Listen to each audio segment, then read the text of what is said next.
Bueno, nos vamos a meter a un tema un poquito más complicado, que es la situación en la que se encuentran los jubilados y pensionados, sobre todo aquellos que cobran la mínima, jubilados y pensionados del Estado Nacional. El ministro de Economía, Luis Caputo, habló y confirmó que está la intención en el Gobierno Nacional, en el Poder Ejecutivo, de modificar la fórmula de movilidad jubilatoria, que actualmente es automática por ley, entre otras cosas que forman parte de este ajuste de shock o shock de ajuste, como lo catalogó, lo identificó el presidente Javier Milei apenas asumió la presidencia. Vamos a conversar sobre esto, sobre si convendrá o no que haya una metodología discrecional para definir los aumentos para los jubilados y pensionados, o conviene que haya efectivamente una fórmula fija por ley.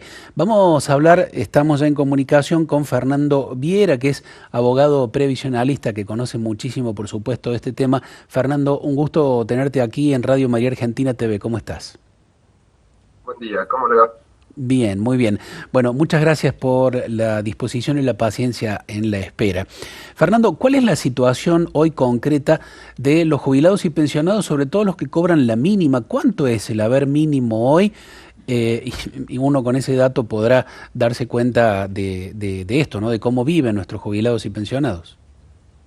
A ver, la jubilación mínima del día de hoy a diciembre está en 105.000 pesos.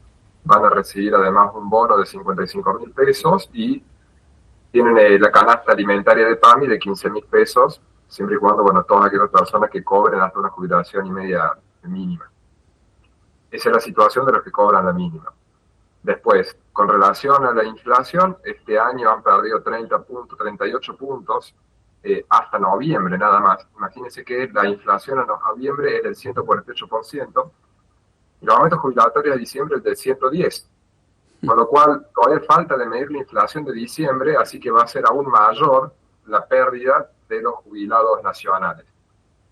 Obviamente que este cálculo está realizado en función de tomar el haber jubilatorio de todo el universo de los jubilados, no los bonos, porque los bonos no son para todos, es solamente para aquellos que cobran la mínima o hasta la mínima más el bono, y solamente para los que tienen la movilidad del régimen general. Entonces uno puede encontrar un docente que cobre una jubilación mínima y que, por ejemplo, no reciba ningún bono, o que a lo mejor tenga dos beneficios el jubilado y tampoco recibe el bono. Entonces encontramos que son muchos los que van a perder más de 30 puntos frente a la inflación. Frente a esto, el gobierno lo que dijo fue que esta fórmula no estaba siendo útil, lo cual coincido en este año, ¿no? O sea, este año la fórmula de movilidad no es útil porque ya viene perdiendo contra la inflación y todavía nos falta un mes más para ver cuánto han perdido.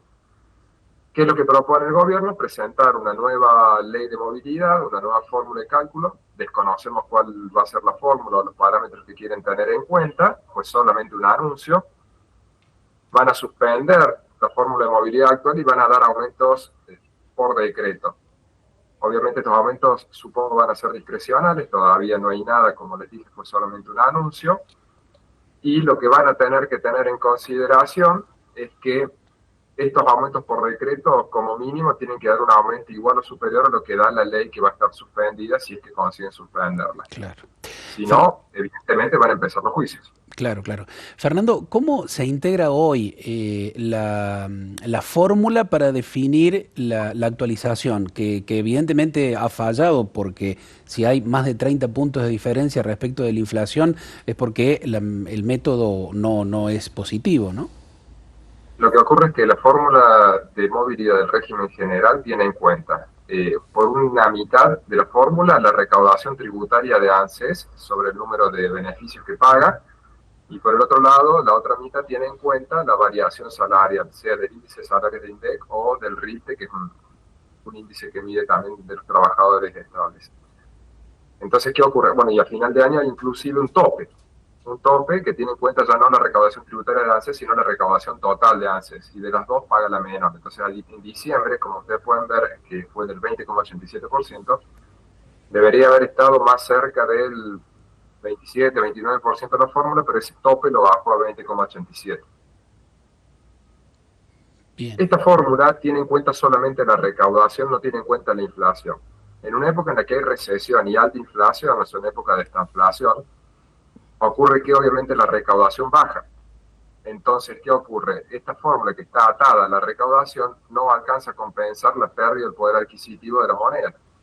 Entonces uno se podría llegar a pensar de que a lo mejor la fórmula anterior sería más útil en esta época de altísima inflación y baja recaudación, por ejemplo. No estoy diciendo que una fórmula sea mejor que la otra, simplemente hay que ver en qué momento del tiempo se aplica. Porque, por ejemplo, cuando se modifica la fórmula de la época de Macri, por ejemplo, la fórmula nueva estaba dando más aumento porque estábamos saliendo de la pandemia y había una reactivación económica, con lo cual la recaudación del Estado empezó a aumentar y no había tanta inflación como hoy. Y hoy es al revés. Hoy tenemos muchísima más inflación y menos recaudación. Así que esa es un poco el estado de los jubilados al día de hoy. Fernando, buen día. Cecilia ya nos lo saluda. Bueno, gracias por ilustrarnos un poquito en estos temas que aquí particularmente entre nuestra audiencia está causando bastante interés.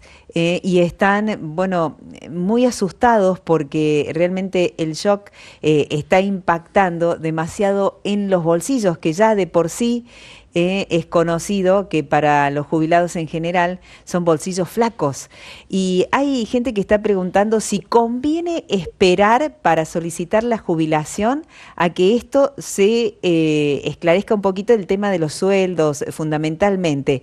¿Se puede aplazar el pedido de jubilación? ¿Cómo es eso? Bueno, buen día, primero que nada.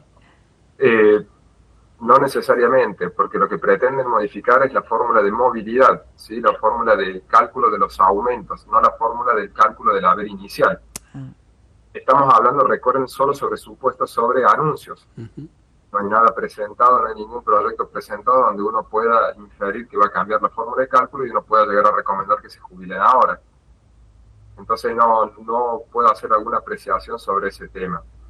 Lo que sí uno puede ir haciendo, a lo mejor es ir haciendo el cálculo para ver con cuánto se jubilaría, porque la fórmula tiene en cuenta los últimos 10 años de remuneraciones y si sos autónomo toda la historia de categorías.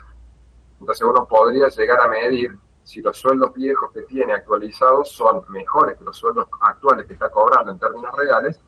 Entonces ahí uno puede por lo menos decidir si sigue trabajando un poquito más, porque a lo mejor estás cobrando más ahora y vas metiendo sueldos más altos que los viejos, o no.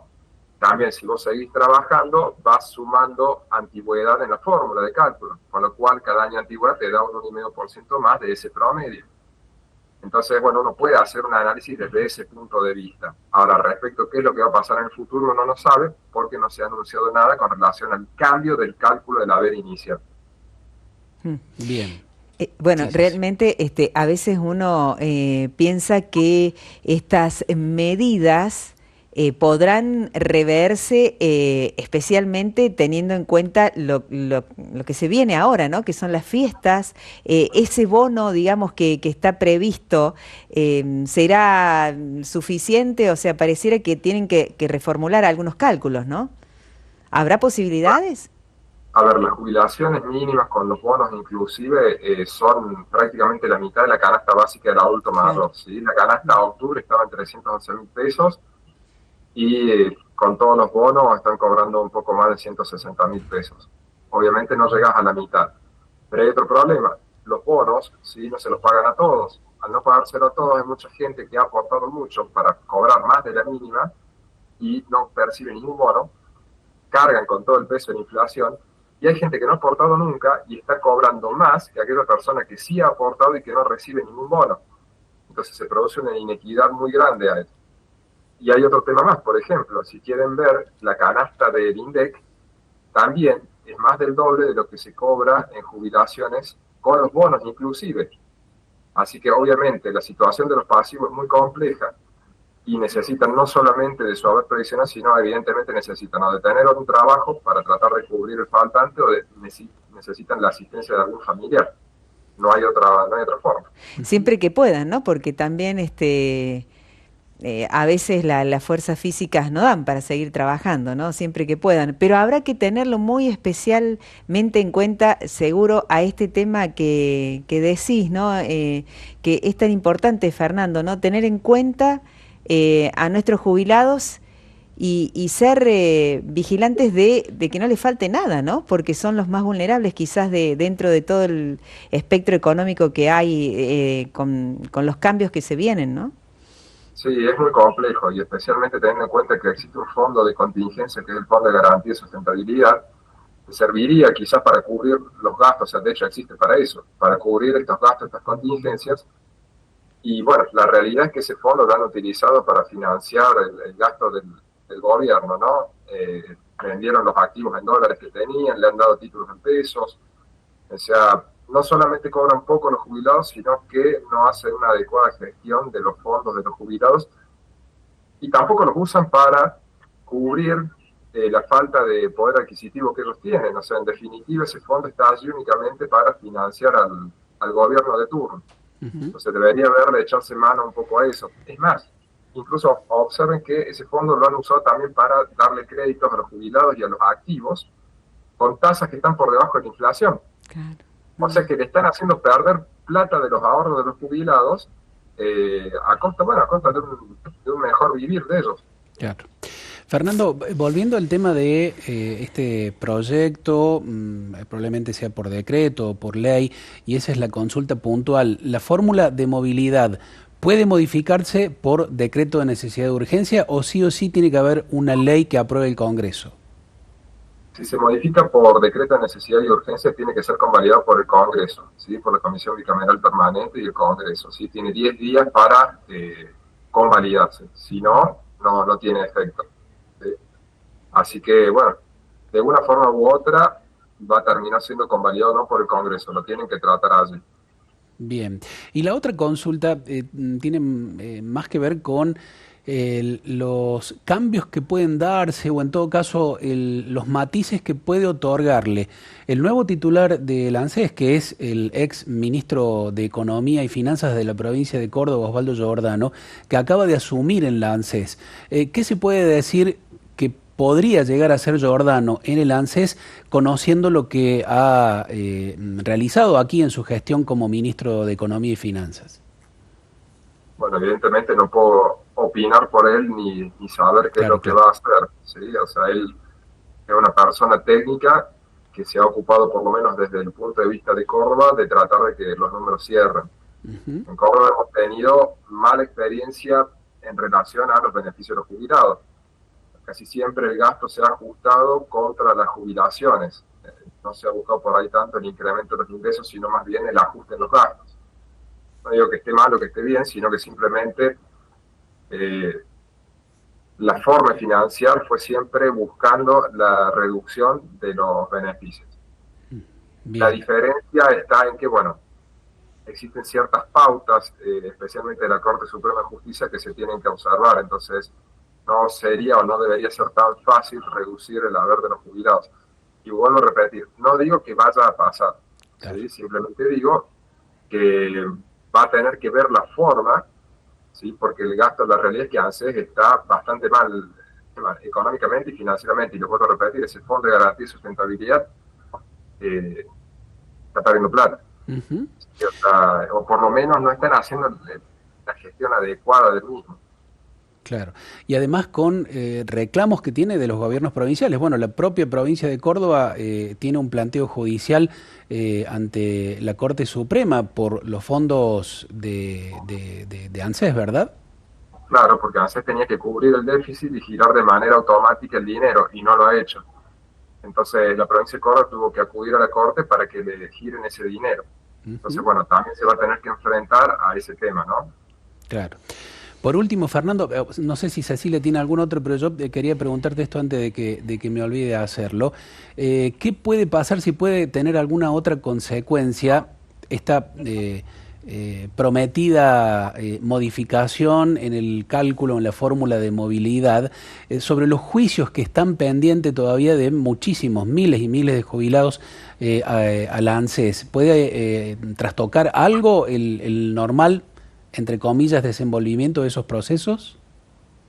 Sí, a ver qué pasa. Cuando uno hace un juicio de reajuste, calcula las diferencias entre lo que dice la sentencia que tienen que cobrar y lo que están cobrando. Y a esa diferencia se le aplican intereses. Bueno, la jubilación no es un ítem, digamos, que no varía en el tiempo, varía por la movilidad. Entonces, si te cambian la inmovilidad, en el periodo en el que cambie, va a haber que aplicar esa movilidad. Pero bueno, vuelvo a repetir, no sabemos cuánto van a aumentar, no sabemos si van a conseguir hacerlo por decreto, pero sí les puedo decir que la movilidad de este año estuvo 37, casi 38 puntos por debajo de la inflación. Entonces, todas las modificaciones que puedan hacer para que pierdan menos de lo que están perdiendo con la ley actual, yo creo que va a ser bien recibida. Bien. Ojo con esto, hay que ver qué es lo que hacen. Si les hacen perder plata, si generan una quita, bueno, seguramente va a venir una nueva ola de litigios. Claro. Simplemente, Javi, Fernando, por aquí los oyentes se van comunicando. Hay quienes tienen consultas particulares, por qué la jubilación del servicio doméstico es tan complicada. Y por otra parte, alguien nos comenta sobre su hermano, que recibe un poquito más de la mínima, tiene 40 años de aporte y no recibe bono por eso. También le dijeron que él había firmado para no hacer juicio sobre la reparación histórica. Bueno, son cuestiones que a veces los jubilados también pasarán, ¿no? Que firman y no saben los alcances que puede tener después eso que ya está firmado. A ver, primero, respecto de los servicios domésticos, la jubilación es complicada porque en algún momento la moratoria se acababa y el gobierno permitía jubilarse pagando 20 pesos por mes. Entonces, cuando se dio cuenta de que era muy poca la plata que ingresaba y estaba pagando muchísima plata, entonces, ¿qué dijo? Bueno, hay que tratar de frenarlo de alguna forma. Y no tuvo mejor idea que complicar el trámite y hacerlo. Hoy en día creo que debe ser el trámite más difícil de iniciar. Claro. Y son las personas a veces que más lo necesitan. Hay servicios domésticos que pasan por 7, 8 empleadores y son realmente un incordio iniciar esos trámites. Son muy complejos y tenés a veces el riesgo de que te los rechacen 2 o 3 veces antes de que puedas acomodar todos los papeles. Ese es uno de los puntos.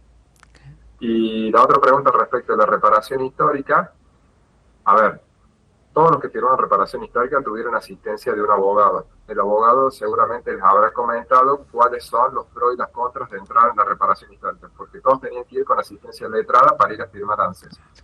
Claro. Entonces me parece que uno no puede después de un tiempo llegar a una reflexión tardía de decir, bueno, ¿por qué firmé esto? Claro. En ese momento los abogados normalmente, bueno, se hacían los cálculos, dicen, usted con reparación cobra esto, con juicio esto, ¿qué quiere hacer? Por lo menos eso es lo que debería ser una asistencia correcta por parte del letrado y explicar, digamos, las consecuencias de firmar eso.